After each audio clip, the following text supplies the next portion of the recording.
இப்போ நம்ம பார்க்க போகிறது வந்து ரியல் நெக் சோக். ஒரு நெக் சோக்கை போட்டுட்டா 2 செகண்டில் வந்து லாக் ஆகிடும். அதனால் வந்து அந்த ஃபர்ஸ்ட் செகண்ட்லேயே நீங்கள் ரிலீஸ் பண்ணிடணும். இப்போ ரியலில் நான் அழுத்து போகிறேன், ஒரு இல்லை ஃபீல் ஆகும்.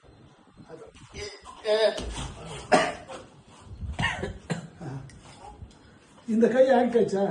ஏன் என்ன ஆகுது? ஃபுல்லாக இங்கேயே ஸ்டக் ஆகிடுது, மூவ்மெண்ட் தெரியல. இதுதான் இந்த ரியாக்ட் பண்ண முடியாது. கண்ணை இப்படி பண்ணால் இவன் தட்டி விட்டுருவோம். சப்போஸ் இப்படி இருக்கணும்னா தட்டி விட்டுருவோம். நெக்ஸ்ட் போயிட்டு அழுத்தோம்னா கையை முதல்ல பிடிச்சிங்கன்னா அப்புறம் தான் கையை யூஸ் பண்ணணும். அந்த கை த்ரோட் யூஸ் பண்ணணும். நெக்ஸ்ட் போட்டு டைட் பண்ணு. டைட் பண்ணோன்னு ஷோல்டர் அப்படி தூக்கி அப்படி எடுத்து பண்ணிட்டோம். 2 1 முடிச்சு போச்சு. காதல் அடி கரெக்டாக காதல் அடி உச்ச போட்டாங்க. 2 பண்ணல கரெக்டாக காதல் அப்படி காதல் அடிக்கலாம். இந்த மாதிரி அடிக்கலாம்.